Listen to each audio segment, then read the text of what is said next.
Welcome to పూరాలోకం. జనగణన అనే మహాయజ్ఞంలో తొలి భాగమైన గృహ గణన ఏప్రిల్ 1 నుంచి దేశవ్యాప్తంగా ప్రారంభం కానుంది. ఇందుకు సంబంధించిన వివరాలను register general of India census commissioner Mrutyunjay Kumar Narayan వెల్లడించారు. దేశ చరిత్రలో 1872లో మొదలైన తొలి జనగణనతో కలుపుకుంటే ఇప్పుడు చేపట్టబోయేది 16వది. స్వతంత్ర భారతదేశంలో 8వది. తొలిసారి డిజిటల్ రూపంలో వివరాలు సేకరిస్తున్నారు. జనగణనలో భాగంగా సేకరించే వ్యక్తిగత డేటాను గోప్యంగా ఉంచుతారు. ఏ ప్రభుత్వేతర సంస్థతోనూ కేంద్రం పంచుకోదు.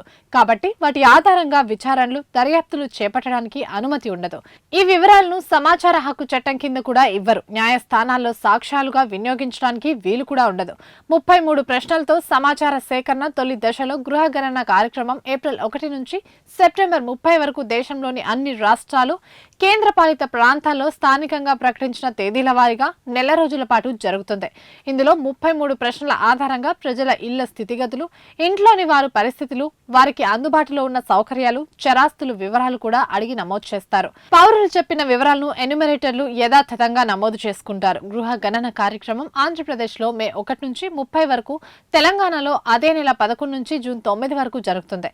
దీనికి 15 రోజుల ముందు నుంచి సెల్ఫ్ ఎన్యుమరేటర్ల పోర్టల్లో ప్రజలు తమ గృహ సంబంధ వివరాలను స్వయంగా నమోదు చేయొచ్చు. భారత ప్రభుత్వం ఆధ్వర్యంలోని సిడాక్ అభివృద్ధి చేసిన మొబైల్ యాప్ ద్వారా మొత్తం 16 భారతీయ భాషల్లో వివరాలు నమోదు చేసే కార్యక్రమం జరుగుతుంది.